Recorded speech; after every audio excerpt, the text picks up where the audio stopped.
Welcome back to KMOT First News at 10. I'm John Jacklin. Minot State softball enters today third in the NSIC standings with an 8-2 conference record and winners of 7 of their last 8 games. Today, the Beavers welcomed Northern State into the bubble.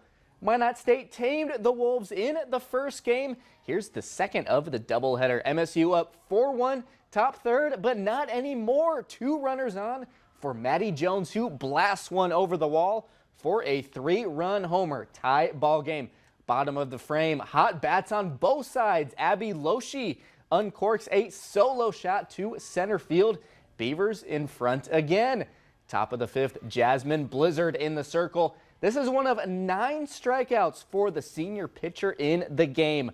But next at bat, Emma Owens, the former Bismarck Demon, goes yard playing in her home state.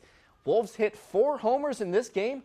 Owens had 2, and Northern wins 7-6 as the teams split the doubleheader. Beavers host Augustana on Sunday.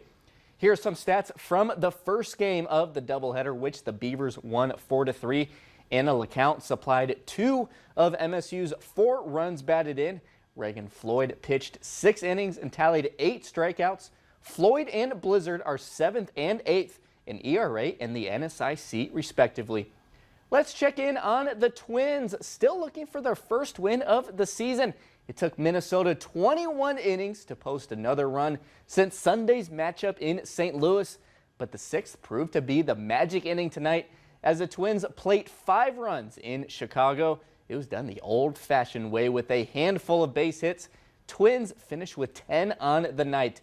Carlos Correa is still searching for his first hit, but how about this defense? A diving stop that saves at least a couple of runs. The Twins add 3 in the 9th and get their first win of 2025, 8-3. Well, Twins baseball is coming to your news leader. The team and Gray Media announced today that West Dakota Fox will broadcast 10 games this season free and over the air for the first time in more than a decade. Former Twins president and North Dakota native Dave St. Peter says expanding the footprint of the franchise has been a focus this year, and it all starts with making the game more accessible to fans. We think this is the future.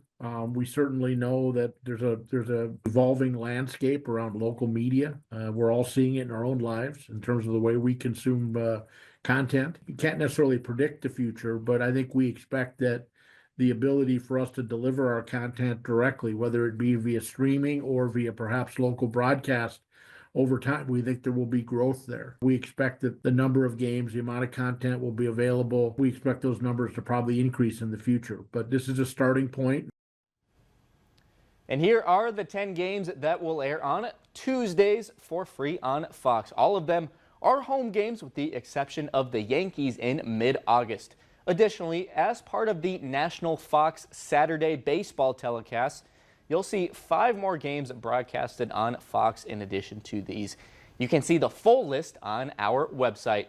That's all we have in sports. We'll be right back.